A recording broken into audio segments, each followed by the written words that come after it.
Drug and medic remedy act 1954, इसके अंदर वापस अपन पढ़ते हैं क्लासेस ऑफ प्रोहिबिटेड एडवर्टाइजमेंट, जिसको हम रखते हैं सेक्शन 3 के अंदर। इसके अंदर अपने पास आता है सबसे पहले prohibition of advertisement of certain drug for treatment of certain disease और डिसऑर्डर। तो यहाँ इसको हमने पढ़ा था, तो यहाँ क्या पढ़ा था? For the procurement of miscarriage in womens and prevention of conception in womens. तो अपन क्या कह रहे हैं कि जो भी वुमेन के अकॉर्डिंग का कोई मिसकरेज होता है या गर्भपात के अकॉर्डिंग कुछ अपन ट्रीटमेंट या दवाई कह रहे हैं, तो उसका अपन को क्या करना है? पब्लिसिटी उसकी नहीं करनी है, एडवर्टाइजमेंट नहीं करना है। ये एक तरीका प्राइम क्राइम कहलाएगा। सेकेंड अपन देख रहे हैं the maintenance or improvement of the capacity of the human beings for sexual pleasure। तो यहाँ पे सेक्सुअल प्लेजर या कोई कैपेसिटी बढ़ाने वाली ऐसी कोई ड्रग है तो उसका भी एडवर्टाइजमेंट अपन को नहीं करना है, प्रोहिबिटेड है। The correction of miscarriage menstrual disorder in women. तो अपन क्या कह रहे हैं? मेंस्ट्रुअल डिसऑर्डर वाली कंडीशन जिसको अपन क्या कहें, करेक्शन के फॉर्म में कोई अपने आप में कोई ड्रग हो जो उसको ठीक कर सकते, उसका भी अपन को क्या करना है? ज़्यादा पब्लिसिटी नहीं करनी है, ठीक है? प्रोहिबिशन है उसका भी। The diagnosis, cure, mitigation, treatment, prevention of any disease, disorder और कंडीशन स्पेसिफाइड इन शेड्यूल और एनी अदर डिजीज, डिसऑर्डर और condition by whatever the name called, which may be specified in the schedule or in the rules made under this act। तो जो भी इस act के अंदर आता है, जो शेड्यूल के अंदर अपन के है, उसका डायग्नोस, ट्रीटमेंट, मिटिगेशन और ट्रीटमेंट ऑफ प्रिवेंशन हम जो है उसका भी पब्लिकेशन नहीं करेंगे, एडवर्टाइजमेंट नहीं करेंगे। सेकंड इसके अंदर आता है prohibition of misleading. Prohibition of misleading के अकॉर्डिंग अगर अपन देखते हैं यहाँ पे,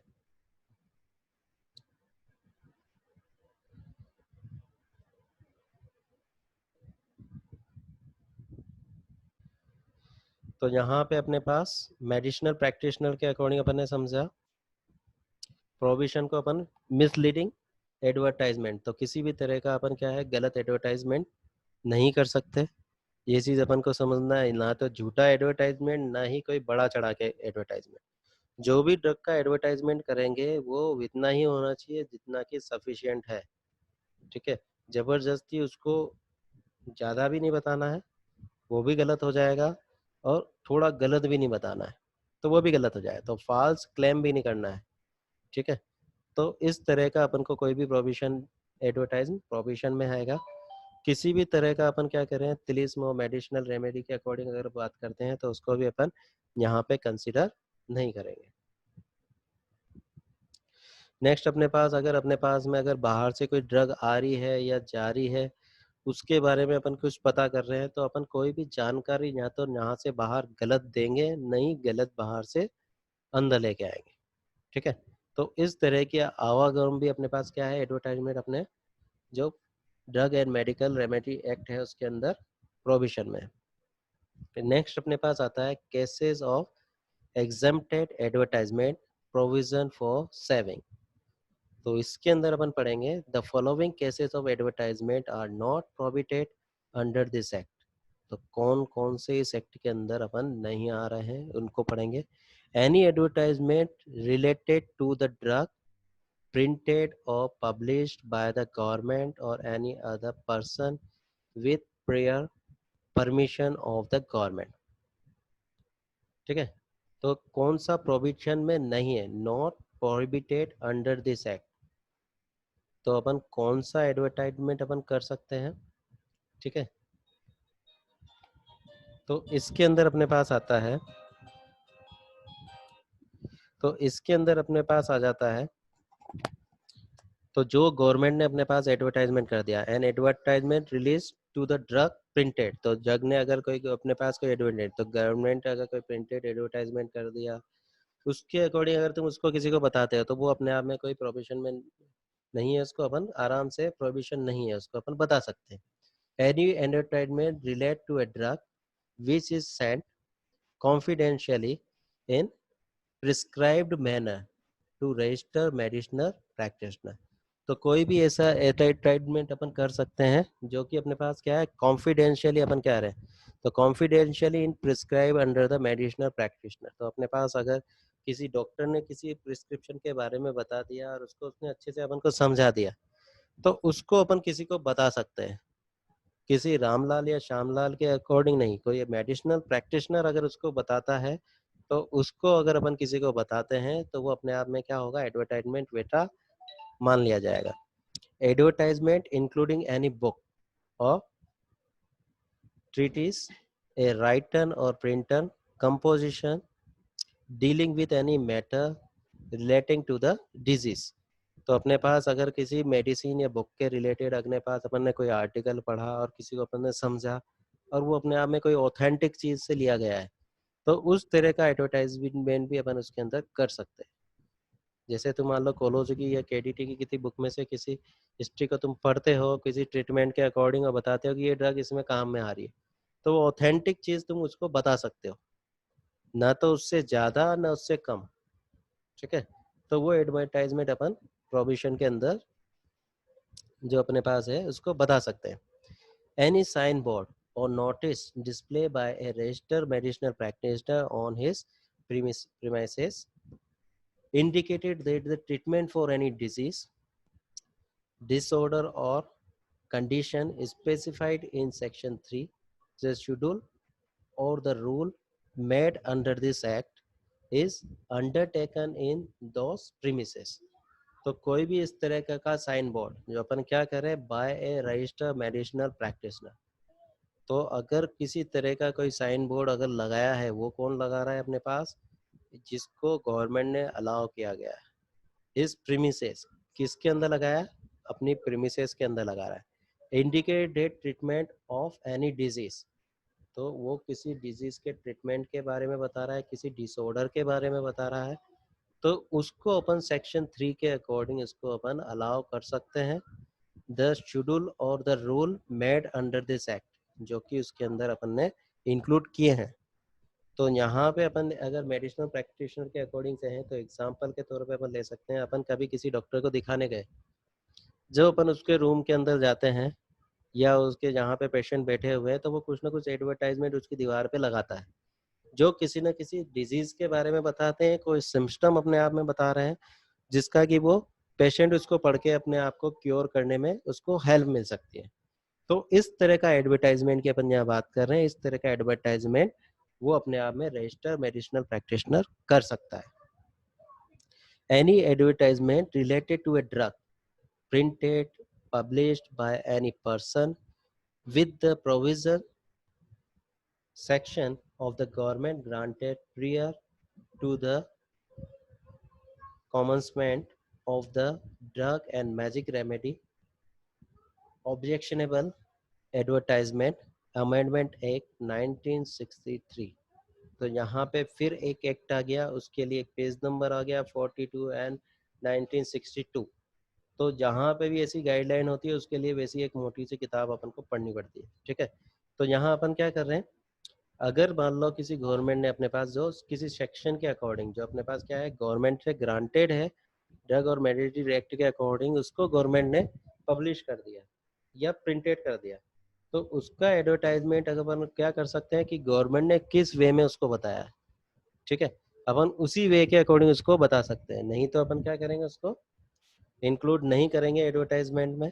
तो any advertisement relate to the drug printed और published by any person with the provision section of a government granted prior to the commencement of the drug and magic remedy act। ठीक है, तो अपन क्या कर रहे हैं, जिसको कि एक्ट के अकॉर्डिंग रखा गया है, जिसको परमिसिबल होगा वही वाला कोई अपने आप में पब्लिश करेंगे, अगर नहीं होगा तो किसी भी हालत में हाथ नहीं डालेंगे। तो अपन क्या कह रहे हैं, provided that the government may for the reasons to the recorded in the written withdraw the section after the giving the person an opportunity of showing the cause against such withdrawal। तो अपने पास क्या हो गया, provided the government में, तो government क्या कर सकती है, जैसे गवर्नमेंट ने कुछ बताया किया, for the reason to be recorded in the written withdraw. तो राइट टर्न में लिखा हुआ है the section after the given the person, जो किसी पर्सन के according an opportunity for showing cause again this withdrawal. तो अपने आप में अगर कोई विड्रॉल के अकॉर्डिंग वहाँ पे बताया गया है, ठीक है। तो यहाँ पे इसको अपन ऐसे समझे कि कोई गवर्नमेंट के अकॉर्डिंग कोई पब्लिकेशन है, ठीक है, तो उस परमिशन को अपन क्या माने कि वो गवर्नमेंट के अकॉर्डिंग है, उसको अपन ने पब्लिश कर दिया, सबको बता भी दिया कि कोई गाइडलाइन अपने आप में दी है। मगर बाद में अगर मान लो गवर्नमेंट ही उसको क्या करती है कि वापस विड्रॉवल कर दिया, तो जिसने उसको लिया है उसका भी क्या आदित्य बनता है कि वो उसको वापस वहां से जैसा चेंजेस है उसके अकॉर्डिंग इसको चेंज कर दे, ठीक है।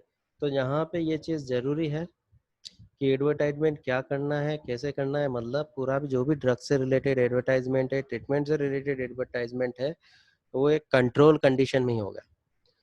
Advertisement relating to the drug which comply with the required condition as follow। तो क्या क्या कंडीशन हो सकती है? लीफलेट और literature along with the packing of drug or advertisement of drug in medicinal, pharmaceutical, scientific and technical journals। तो यहाँ पे अगर तुमने कभी कोई दवाई खरीदी होगी तो उसके अंदर एक एडवर्टाइजमेंट के फॉर्म में अपन को एक लीफलेट मिल जाता है, या फिर कभी कभी अपन साइंटिफिक रिसर्च आर्टिकल पढ़ते हैं तो वहाँ पे अपने को उस ड्रग से रिलेटेड कुछ चीज़ें मिल जाती है जिसको एक मेडिसिनल व्यक्ति ही उसको पढ़ सकता है, ठीक है। तो पढ़ तो कोई भी सकता है, मगर इस तरह के जो जनरल और आर्टिकल है उसमें इंटरेस्ट उसी का होगा जो उस फील्ड से रिलेटेड है, ठीक है। तो उसी फील्ड से रिलेटेड चीज़ों को उसी के एरिया के अकॉर्डिंग पब्लिश किया जाएगा। तो ये इस तरह का मेडिसिनल जो अपने पास है उसका पब्लिसिटी अपन यहाँ से इस तरीके से कर सकते हैं। Therapeutic index and price list published by the licensed manufacturer, importer और distributor of drug, और medical literature distribution distributed by medical representatives। तो यहाँ पे अपन एक बात करते हैं, अपने इंडिया के कंसेप्ट को लेते हैं। तो यहाँ पे ये वर्क अपने आप में कौन करता है, जिसको हम छोटी सी भाषा में MR मेडिकल रिप्रेजेंटेटिव बोल देते हैं। तो मेडिकल रिप्रेजेंटेटिव क्या करता है, अगर कोई फार्मा इंडस्ट्री ने कोई ड्रग बनाई है तो वो उसको अखबार या न्यूज़पेपर में नहीं निकालती है। उसके लिए वो क्या करेगी, अपने आप में जो डी फार्मा वाले हैं, जो जिनको अपन मेडिकल रिप्रेजेंटेटिव का रेस्पेक्टिव वर्क कर रहे हैं, वो लोग डॉक्टर के पास जाएंगे, डॉक्टर से एक मिस्टेक डिसाइड करेंगे, फिर डॉक्टर उन नई ड्रग्स को समझने के लिए उनको इनवाइट करेगा और वो उनके इनविटेशन के अकॉर्डिंग उसकी थेरेपेटिक इंडेक्स को समझेगा, ठीक है, और उसकी प्राइसिंग को जो भी लाइसेंसिंग अथॉरिटीज है उसको वो उसको समझाएंगे। तो इस तरीके का एडवर्टाइजमेंट यहाँ पे परमिशिबल है। तो अपन क्या करें, publish by the licence manufacturer, importer, distributor of the drug. तो यहाँ पे मेडिकल रिप्रेजेंटेटिव है, वो एक इंडस्ट्री का रिप्रेजेंटेटिव है, एक डिस्ट्रीब्यूटर ने जिसको अपॉइंट किया है वो रजिस्टर्ड है, जो लाइसेंसिंग है उसके अकॉर्डिंग वर्क कर रहा है, तो वो वहाँ पे उसका एडवर्टाइजमेंट करके डॉक्टर को बता सकता है, with the condition that the advertisement should contain only the information required for the guidance of registered medicinal practitioner regarding, ठीक है।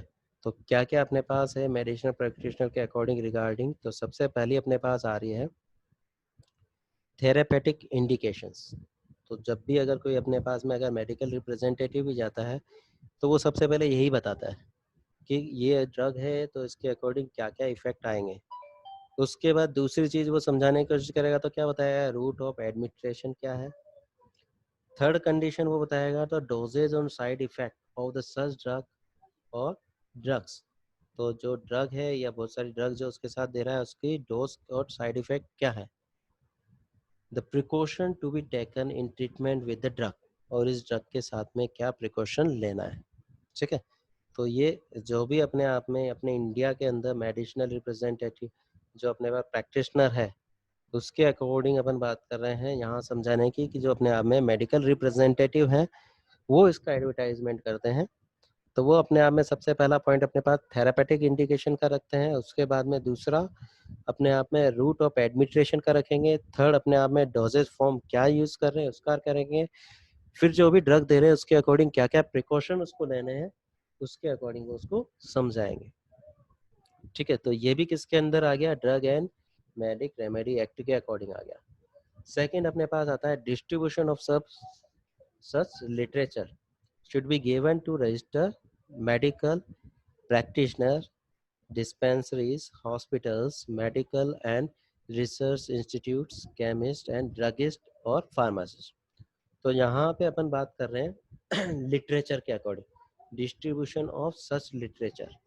तो अपन ड्रग से रिलेटेड जो अपने पास लिटरेचर है, तो अगर मान लो अपन बात कर रहे हैं यहाँ पे जो अपने पास ड्रग से रिलेटेड जो गाइडलाइन या लिटरेचर आ रहे हैं, तो वो किन के बीच में डिस्ट्रीब्यूट होगा, जो रजिस्टर्ड है, जो डिस्पेंसरी में वर्क कर रहे हैं, प्रैक्टिशनर है, हॉस्पिटल में वर्क कर रहे हैं, ये कोई रिसर्च इंस्टीट्यूट है या ड्रग स्टोर पे है या ड्रगिस्ट है या केमिस्ट है, ठीक है, या कोई फार्मासिस्ट है, तो उन्हीं के बीच में वो लिटरेचर अपने आप में जो है डिस्ट्रीब्यूट होगा। अगर ऑनलाइन अगर अपन जनरल की भी बात करते हैं तो अपन उसमें भी अगर अपन देखते हैं तो वो पढ़ने के लिए परमिशन देते हैं। तो परमिशन जब वो देते हैं तो उसके अंदर भी एक कॉलम वो मांगते हैं कि आप किस फील्ड से, मेडिसिनल प्रैक्टिशनर के, फार्मासिस्ट हैं, डॉक्टर हैं, नर्सिंग स्टाफ है, तो उसको अपन को साइन करना होता है, तभी वो लिटरेचर है अपन को पढ़ने को वो मिलते हैं। ठीक है, तो और रही बात इंटरेस्ट की, तो जो इन फील्ड का लोग इंसान होगा वो अपने फील्ड के लिटरेचर को वहाँ से ऑनलाइन उन्हीं को ढूंढेगा। ठीक है, तो इंटरेस्ट के अकॉर्डिंग इंसान वहीं जाएगा। Name of the disease, disorder and condition as per the schedule. तो यहाँ पे अपने आप में अपन क्या कर रहे हैं कि कौन कौन सी डिजीज है, डिसऑर्डर क्या क्या है, क्या क्या कंडीशन है शेड्यूल के अकॉर्डिंग। तो फर्स्ट अपने पास आती है अपेंडिसाइटिस, सेकंड अपने पास हो गया ऑर्थरियोस्क्लेरोसिस, थर्ड अपने पास हो गया ब्लाइंडनेस। ब्लाइंडनेस में भी अपन बात करेंगे तो ग्लूकोमा आ गया इसके अंदर, ब्लड पॉइजनिंग, ब्राइट डिजीज जो किडनी से रिलेटेड है, cancer, cataract, dwarfness, diabetes, disease and disorder of the brain, disease and disorder of the optical system, disease and disorder of uterus, disorder or menstrual flow, disorder of the nervous system, disorder of the prostatic gland, dropsy, epilepsy, female disease, fevers, fits, forms of the structural change of the female, bust, gallstone, kidney stone, bladder stone और गैंग्रीन्स। तो ये अपने आप में disease अपने पास आ गई। इसके बाद में glaucoma, goitre, heart disease, high and low blood pressure, hydrocele और हिस्टेरिया। इसके अंदर अपने पास हो गया इन्फेंट है। तो ये अपने पास जितनी भी डिजीज हैं, तो जो भी अपन ट्रीटमेंट के अकॉर्डिंग पढ़ते हैं सेक्सुअली ट्रांसमिटेड, तो ये मैक्सिमम कौन सी वाली, जिसके अकॉर्डिंग अपन क्या कर रहे हैं, किसी डॉक्टर के पास जा रहे हैं और वो अपनी ट्रीटमेंट कर रहा है। ठीक है, तो उस तरह की जो भी अपने पास डिजीज आ गई उनके एडवर्टाइजमेंट के अकॉर्डिंग अपन बात करेंगे। तो यहाँ इसने कम से कम 53 ड्रग्स अपन को दे दी, डिजीज अपन को दे दी। ट्यूमर्स आ गया अपने पास, ट्यूबरक्लोरोसिस आ गया, ट्रोकोमा अपने पास हो गया, थायराइड हो गया, तो ओवरऑल सारी डिजीज अपने पास हो गया, लोकोमा आ गया, तो कुछ बचा ही नहीं, ओबेसिटी अपने पास आ गया। तो उन सब के एडवर्टाइजमेंट, मतलब कुल मिला के अपन ये बात कर रहे हैं कि कोई भी डिजीज अपने पास होगी तो उसका अपन को फॉल्स एडवर्टाइजमेंट नहीं करना, किसी भी हालत में नहीं करना है। अगर करेंगे तो फिर पेनल्टी भुगतेंगे, और पेनल्टी कैसे भुगतेंगे, however contravenes any of the provision of the act or the rules made there the under shall and conviction be punishable। कैसे punishable है, in the case of the first conviction, पहली बार गुनाह कर रहा है, with the imprisonment which may extended through 6 months or with fine or with both, या तो 6 महीने की जेल होगी और या फिर फाइन लिया जाएगा या दोनों उससे एक साथ लिया जा सकता है। In the case of subsequent conviction, अगर कोई इंसान है बार बार एक जैसा केस गलतियां किए जा रहा है तो उसको क्या करेंगे, जेल में बंद कर देंगे, इम्प्रिजनमेंट हो जाएगा, विच में एक्सटेंड टू द 1 ईयर, जिसको 1 ही साल तक बंद कर सकते हैं, उससे फाइन लिया जा सकता है या दोनों केस उसके साथ हो सकता है। Offence by the companies, companies के अकॉर्डिंग अगर अपन बात कर रहे हैं तो यहाँ हो गया, if the person contravening any of the provision of this act is a company, every person who at the time the offense was committed was in charge of or the was responsible to the company for the conduct of the business of the company, as well as the company shall be deemed to be guilty of the contravention and shall be liable to the proceed again and punish accordingly। तो अब यहाँ पे company के according आ गया, every person act as a company, every person जो भी उसके अंदर काम कर रहा है तो वो सारे भी एक साथ मिलके काम कर रहे हैं, तो वो सारे भी क्या हो जाएंगे, एक तरीके के अपराधी हो जाएंगे। In charge of the responsible to the company for the conduct of the business of the company, तो जो भी उस कंपनी के अकॉर्डिंग जिसने चार्ज ले रखा हो तो वो भी उसके अंदर उसके according guilty of the contravention और shall be liable to the process again and again punishment accordingly, तो जैसा उसका उसने गलत काम किया है उसी के अकॉर्डिंग उसको चार्ज और पनिशमेंट अपन देंगे। तो कैसे देंगे, provided that the nothing containing in this subsection shall render any such person liable to any punishment provided in this act if the proof that the offense was committed without his knowledge or that is he exercised all due diligences to prevent the commission of such offense। तो यहाँ पे short में मैं यूँ कहूँगा कि आपको knowledge नहीं है, आप पढ़े लिखे नहीं हो, आप कंपनी में कुछ भी काम कर रहे हैं, किसी भी तरीके से बता रहे हैं, ठीक है, और बाकी के सब लोग उसके अकॉर्डिंग चल रहे हैं, तो वो भी क्या हो गया, एक तरीके का अपराध हो गया। तो ऐसी तो कोई गलती करनी ही नहीं चाहिए। नेक्स्ट अपने पास हो गया, not with stand anything containing in subsection first where an offense under this act has been committed by a company, it is proved that the offense was committed with the consent or the conveyance of or is attributable to any neglect or the part of any direction, manager, secretary or other officers of the company. Such director, manager, secretary or other officers of the company shall also be deemed to be guilty of the offense and shall be liable to be proceed again and punish accordingly। तो ये तो होना ही है कि अगर मान लो तुम company में काम कर रहे हो, कंपनी के अकॉर्डिंग कोई पॉलिसी बना रहे हो, कुछ ना कुछ आप किसी ड्रग या एडवर्टाइजमेंट के अकॉर्डिंग कुछ बता रहे हो, तो वो अकेले इंसान ने तो बताया नहीं होगा, तो उसके अंदर क्या होगा, सारे के सारे लोग आ जाएंगे, डायरेक्टर भी आ जाएगा उसके अंदर, जो ऑफिसर उसके अंदर वर्क कर रहे हैं वो भी आ जाएगा, और वो भी सारे के सारे उसके पनिशमेंट के लिए जिम्मेदार होंगे, सबको पनिशमेंट मिलेगा, सब ऑल इज फॉर गिल्टी।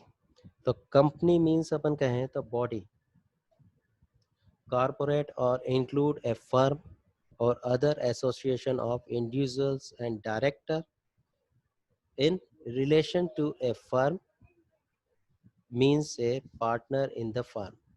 तो यहाँ पे कंपनी अपन क्या कह रहे हैं, कोई भी कारपोरेशन हो सकती है, कोई फर्म हो सकती है, कोई एसोसिएशन हो सकती है, या कोई अकेला एक डायरेक्टर किसको चला रहा हो। तो यहाँ पे एक कंपनी का मतलब क्या हो गया, body, corporated and include a firm और other association of individuals and director in relation to a firm mean a partner in the firm, या तो पार्टनर को भी अपन इंक्लूड करेंगे। तो यहाँ हमने